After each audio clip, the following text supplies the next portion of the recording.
in Certified New Home Specialist, you'll see we're going to cover the gamut as far as builder, developer, and new home buyer relationships.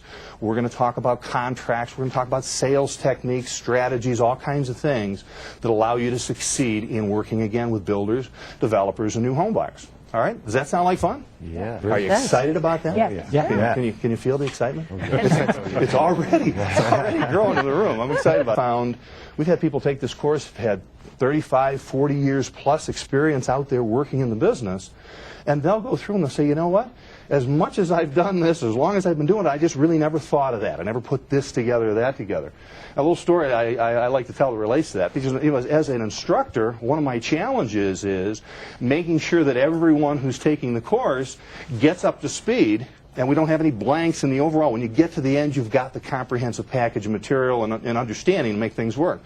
A little story that relates I love is two couples hadn't seen each other for the longest time. And the two women are chatting away, and the two men are chatting away, having a nice conversation.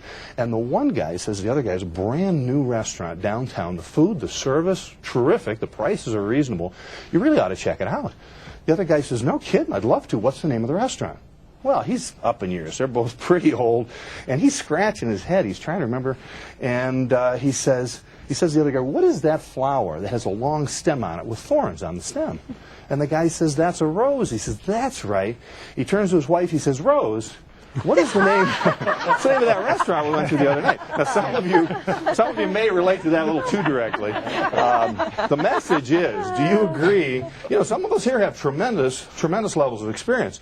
Do you agree, though, that even though we may have a lot of experience, we may have learned something a long time ago, or certain things were just instinctive to us, do you agree that we don't necessarily always apply that in our business when it may give us the greatest benefit? Agree with that? Yep. And we're going to come back to that concept a number of times. So my goal is, again, don't be insulted if some of the stuff you say, wow, that's pretty fundamental, that's pretty basic.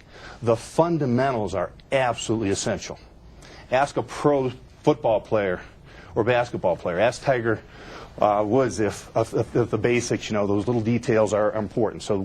But what's interesting, isn't it, when you look at the numbers, you look at X number of agents in the industry, and you look at the agents up at the top of the pack that are just doing some of these outrageous levels, high levels of production, it's not unusual to find people who are doing 5 or 10 times more than the rest of the average pack. Isn't that true? How in the world do some of those people reach those high levels of production and performance and achievement? How do they do it? So here they are at a level of 10 times. Are they working 10 times harder than everybody else?